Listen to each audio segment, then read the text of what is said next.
여러분, 오늘 이야기는 야구판에서 가장 냉정하고 가장 잔인한 단어로 시작합니다. 이번이 진짜 끝이다. 이 말은 누군가를 자극하기 위한 표현이 아닙니다. 지금 이 순간 한 선수에게 실제로 주어진 현실입니다. 그 주인공은 한때 1차 지명이라는 이름으로 불렸던 선수, 삼성 라이온즈의 홍원표입니다. 1차 지명, 이 단어가 가지는 무게는 야구팬이라면 굳이 설명하지 않아도 알 겁니다. 팀의 미래, 즉시 전력 혹은 차세대 에이스, 실패를 전제로 하지 않는 선택. 홍원표는 그 기대의 정점에서 프로 커리어를 시작한 선수였습니다. 하지만 지금 그의 위치는 아이러니하게도 방출 후보라는 단어와 함께 거론되고 있습니다. 7년.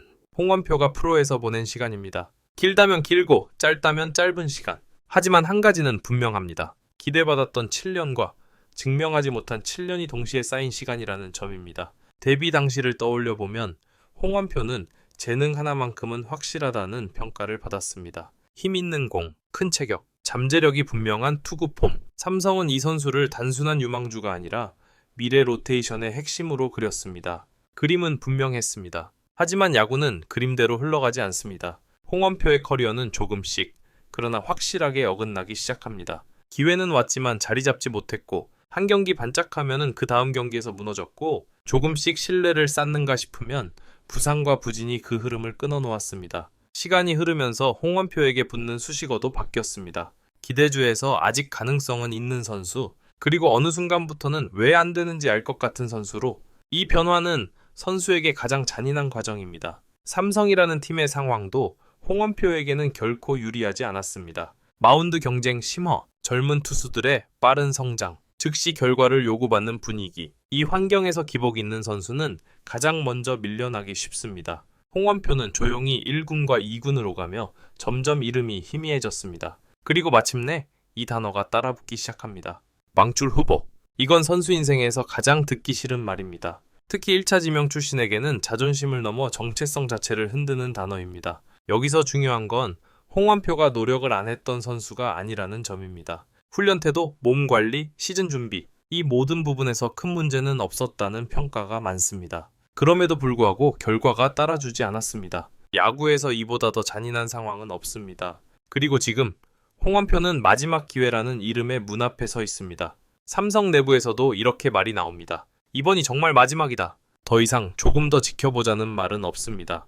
이 마지막 기회는 특별히 만들어진 무대가 아닙니다. 화려한 복귀쇼도 아니고 확정된 역할도 아닙니다. 그저 캠프와 연습 경기, 그리고 제한된 기회 속에서 살아남을 수 있느냐를 증명해야 하는 상황입니다. 홍원표 입장에서 이보다 더 냉정한 시험은 없습니다. 잘 던져도 당연히 그래야지라는 평가를 받고 조금만 흔들리면 역시 안 되는구나 라는 결론이 나올 수 있습니다. 실패의 여유가 사라진 상태입니다. 그래서 이 도전은 단순한 재기가 아닙니다. 생존입니다. 프로 선수로서 다음 페이지를 넘길 수 있느냐, 아니면 여기서 끝이냐를 가르는 진짜 승부입니다.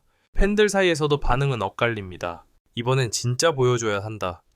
솔직히 기대는 접었다.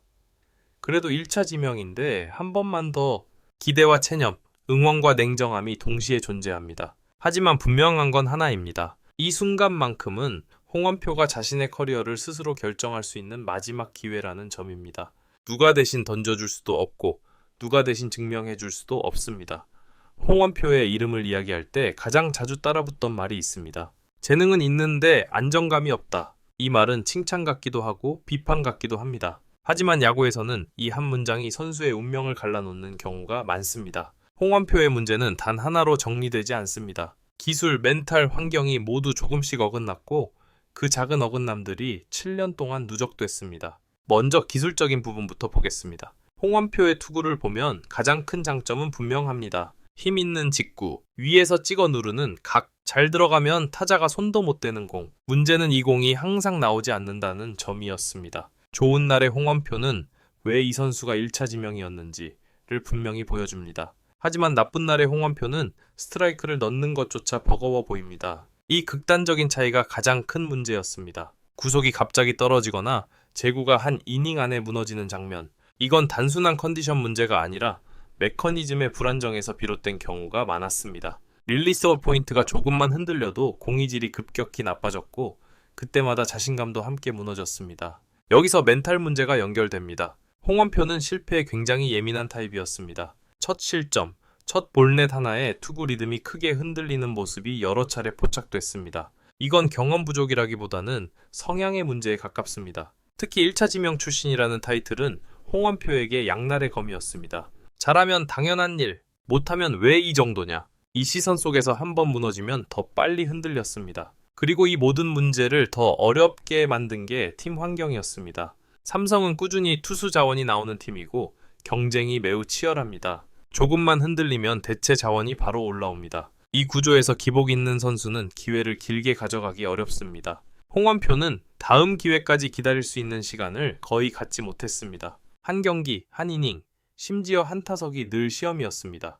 이 압박감은 선수의 장점을 살리기보다 단점을 더 부각시키는 방향으로 작용했습니다. 여기서 중요한 질문이 나옵니다. 그럼 홍원표는 정말 여기까지인 선수일까? 이 질문에 대해 삼성 내부에서도 의견이 갈립니다. 하지만 공통된 시선은 하나입니다.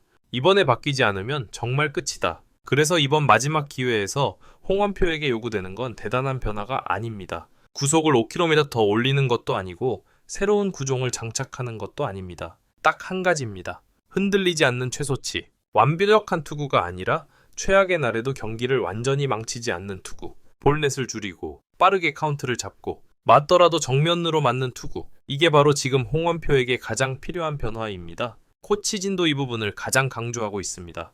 좋은 공을 던지려 하지 말고 버틸 수 있는 공을 던져라. 이건 지금까지 홍원표가 가장 잘하지 못했던 부분이기도 합니다. 이번 기회가 마지막으로 평가받는 이유도 여기에 있습니다. 구단은 더 이상 잠재력을 보지 않습니다. 지금 필요한 건 쓸 수 있느냐, 없느냐입니다. 이 기준에서 홍원표는 이번에 답을 내놓아야 합니다.